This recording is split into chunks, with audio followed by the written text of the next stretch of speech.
حضرت سلیمان علیہ السلام اور ملکہ بلقیس کا مکمل قصہ۔ حضرت سلیمان علیہ السلام اللہ کے وہ عظیم پیغمبر تھے جنہیں اللہ نے ایسی بادشاہت عطا کی تھی جو ان سے پہلے اور ان کے بعد کسی کو نہیں ملی۔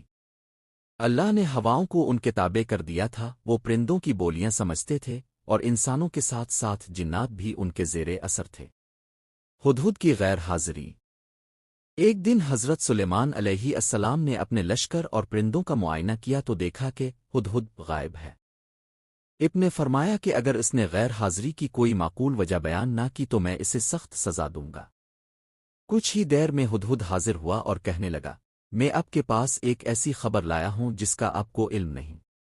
میں نے ملک سبا، یمن میں ایک عورت کو دیکھا جو وہاں کی ملکہ ہے، اسے ہر طرح کی نعمتیں حاصل ہیں اور اس کا ایک بہت بڑا اور عظیم الشان تخت ہے، لیکن وہ اور اس کی قوم اللہ کو چھوڑ کر سورج کی پوجا کرتے ہیں۔ حضرت سلمان کا خط۔ حضرت سلیمان علیہ السلام نے اس خبر کی تصدیق کے لیے ہدہد کو ایک خط دے کر روانہ کیا اور فرمایا، یہ خط ان کے پاس گرا دو اور دیکھو وہ کیا جواب دیتے ہیں۔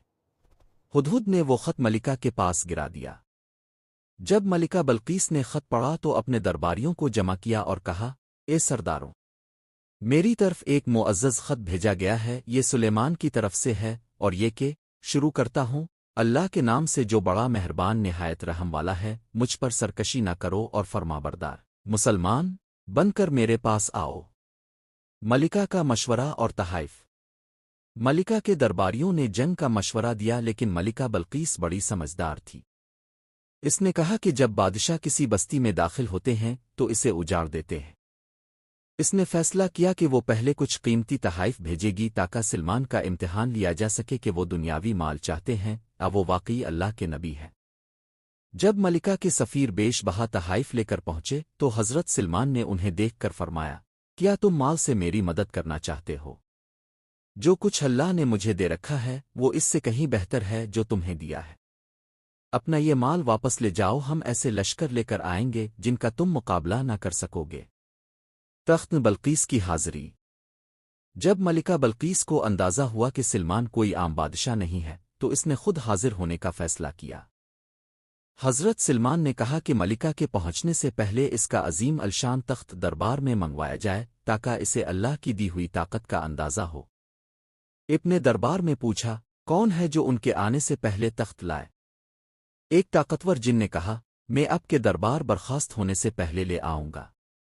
لیکن ایک شخص جس کے پاس کتاب کا علم تھا، اس نے کہا، میں اب کی پلک جھپکنے سے پہلے اسے حاضر کر دوں گا، اور دیکھتے ہی دیکھتے تخت وہاں موجود تھا۔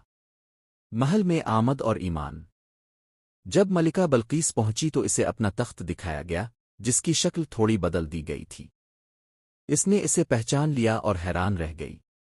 پھر اسے ایک ایسے محل میں لے جایا گیا جس کا صحن شیشے کا بنا ہوا تھا اور اس کے نیچے پانی بہہ رہا تھا۔